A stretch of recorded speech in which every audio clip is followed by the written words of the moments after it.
तो hey guys, welcome back to our channel. और thumbnail और टाइटल देख के आप समझ गए होंगे, आज हम हॉरर स्टोरी सुनने वाले हैं दादा की, जो रियल इंसिडेंट है। ठीक है, जल्दी से चलो स्टोरी एंजॉय कर। प्यारे श्रोताओं, नमस्कार। मैं आज से 40-45 साल पहले की घटना सुना रहा हूँ। मेरे बच्चे ने कहा कि मेरी वीडियो बनवा दो कोई सस्पेंस की, और सस्पेंस बहुत बढ़िया है। अपनी जीवन के आधार कहानी सुना रहा हूँ, सेम टू सेम, इसमें कोई चाल फरेब नहीं। 45 साल पहले मैं चांदनी चौक में लोहे की अलमारी पर पेंट करता था। 12 बजे के बाद 1 बज जाता है, 2 बज जाता है, 3 बज जाते मैं आ रहा। रात को? हाँ जी, रात। इतनी लेट छुट्टी होती है? इतनी लेट छुट्टी होती थी? वहाँ पे काम ऐसे ही चलता था, क्योंकि सारे हाथ से बुरुश से काम होता था। पहले सूखता था रात को, फिर उनको हम फाइनल कोट अलमारी पे उससे बुरुश से करते थे। स्प्रे पेंटर तो था नहीं, स्प्रे पेंट तो अब चला है। तो मैं वहां से पैदल मार्च करता हुआ चांदनी चौक से नबी करीम में आना था। नबी करीम सदर के बाद नबी करीम सिंघाड़ा चौक पड़ता है। सिंघाड़ा चौक के अंदर आकर एक सत्यनारायण बस्ती पड़ती है। अब भी है? अब भी है, बस्ती तो होती है। सत्यनारायण बस्ती के अंदर में जैसे घुसा, एक छोटा सा मंदिर, बस्ती के अंदर छोटा सा मंदिर वैष्णो देवी का था। उससे मैं आगे बढ़ता हूँ 15-20 कदम, एक सत्यनारायण जी का बहुत बड़ा मंदिर था। रात के 2 बजे थे। उसी सत्यनारायण मंदिर की पौड़ियों के पास में नल लगता था। पहले सरकारी टूटियां होती थी, एक टूटी में से 3 टूटियां चलती थी, 3 आदमी पानी भर लेता था। वैष्णो देवी मंदिर के पास आया तो उन टूटियों का, सत्यनारायण मंदिर के पास में जो टूटियां लगी थी, उस मंदिर के पास में टूटियों पे 5-6 औरतें नहा रही थी। रात को? रात को 2 बजे के बाद, 2 बजे का करीब का वाक़या है। अब तुम अकेले थे? मैं अकेला था, नहाता था रोज इसी टाइम। तो मेरे 12-1 बजे आता था, रात को 12-2 बज जाते थे आते आते। जैसे मैं सत्यनारायण मंदिर की तरफ बढ़ने लगा, बीच में वैष्णो देवी का मंदिर था, वहीं पर ही मुझे वो दिखाई दी। 6-7 औरतें नहा रही थी।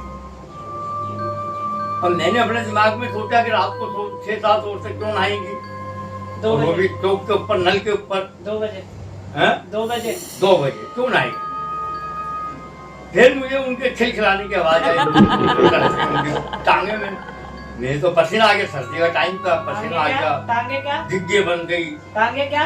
टांगे जरा सी एक की मैंने उल्टी देखी, पीछे की तरफ? हाँ, तो पीछे की तरफ। मैं तो भाई गिग्गी बन गई, डर गया पूरी तरीके से, पसीना आ गया, सर्दी का टाइम था। जैसे मैं अंदर आने लगा तो मेरे को कुछ डर सा महसूस हुआ। मैं वो वैष्णो देवी का मंदिर था, उसकी 2-3 पौड़ियां थी, उस पर बैठ गया। तो तुम आगे नहीं गए? नहीं, आगे नहीं गया, पीछे आ गए वापस? सत्यनारायण मंदिर की तरफ नहीं आया, 20 कदम पे था सत्यनारायण मंदिर। तो मेरी सहायता करने कोई नहीं आया। मैं कह लगा भाई अब मेरी सहायता कौन करे? मैं नहीं कहता भगवान है, भगवान सहायता नहीं करता, सहायता करता है, लेकिन भगवान का भी टाइम होता है।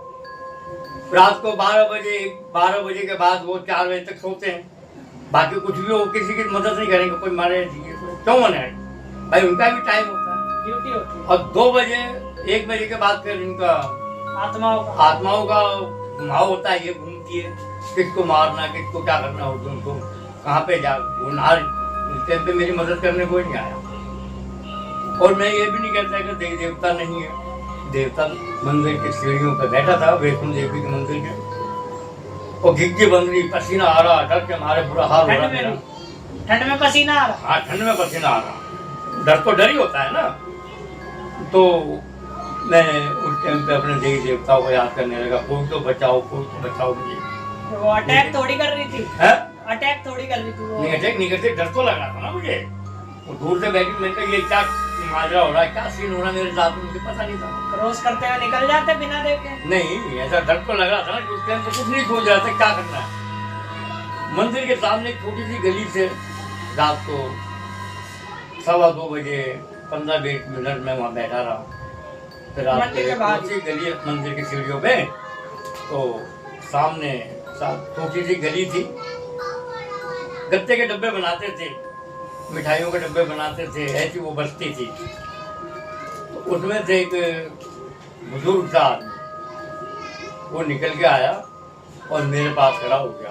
मेरी आँख बिल्कुल, जब मैंने आँख खोली मैं और डर गया। मैंने कहा ये क्या भला आ गई, सामने आ गई। मैंने कहा जैसे सामने आ गई। मैं नहीं कहता कि देवी देवता नहीं, अपने गुरु भी होते हैं, मित्र वो इष्ट मित्र भी होते हैं, गुरु भी होते हैं, अपने देवी देवता भी होते हैं, अपने कुल देवी भी होते हैं, कुल देवता भी होते हैं। हम पाठ पूजा अच्छी तरह करते थे अपने देवताओं की। तो उस आदमी ने, उस बुजुर्ग ने मेरे कंधे पे हाथ धरा, कहता बेटा क्या बात है। मैंने कहा बाबा ये सामने। कहते कहाँ जाएगा। मैंने कहा इस गली से बाहर निकल के मेरा घर है।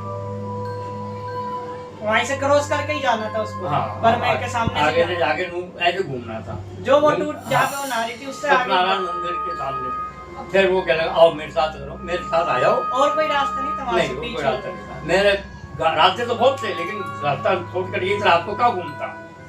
उसके बाद में बुजुर्ग क्या लगा तुम आगे आगे चलो, मैं पीछे पीछे चलो, इधर को मत देखना।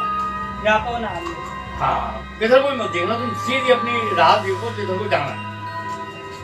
बुजुर्ग मेरे पीछे पीछे, मैं आगे आगे आया, सत्यनारायण का मंदिर आ गया। उनकी आवाजें आ रही मेरे कानों में गिर गिर गिर के ऐसे।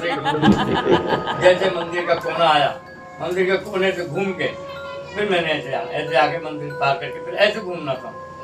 ऐसे घूमा तो उस कोने पे ही बाबा कहने लगा अच्छा बेटा जाओ, अब तो नहीं डरेगा।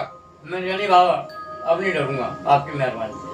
तो वो मैं आगे, मैंने पीछे मुड़ के देखा तो बाबा भी गायब। फिर मैंने घुमाओ लिया, अपने घर आया, भिग्गी बन रही। हमारी माँ ने हमको देखा, क्या हुआ। मैंने अपनी माँ से कहा कैसे ऐसे हुआ मेरे साथ में। सारी कहानी है? सारी कहानी बता। सारी कहानी बताई, कोई बात नहीं। रात को फिर चाय पी, रोटी मैंने बाद में खाई। फिर हमारी माँ ने उसी टाइम एक छोटा सा दिया जला के और अपने देवी देवताओं का आगे नाक रगड़ी। हमने भी नाक रगड़ी कि हमारी सहायता करने वाले तेरा बहुत बहुत शुक्रिया। ये मेरी कहानी थी। ठीक है, देना चाहता हूँ कि अपने देवी देवताओं को मानो और उनकी पूजा करो, और अपने गुरु बना रखा तो गुरुओं की पूजा करो, इष्ट मित्रों की भी पूजा करो। मतलब सीख यही है कि अपने देवी देवता को मानना चाहिए, और अपने देवी देवता के इष्ट मित्र होते हैं, वो कुल देवी होती है, कुल देवता होता है, वो जरूर सहायता करते हैं, कहीं ना कहीं किसी न किसी रूप में सहायता करने आते हैं। और देखे जैसे बाबा आए थे, वो हमारे सबसे बड़े दादा थे, देवता बन गए।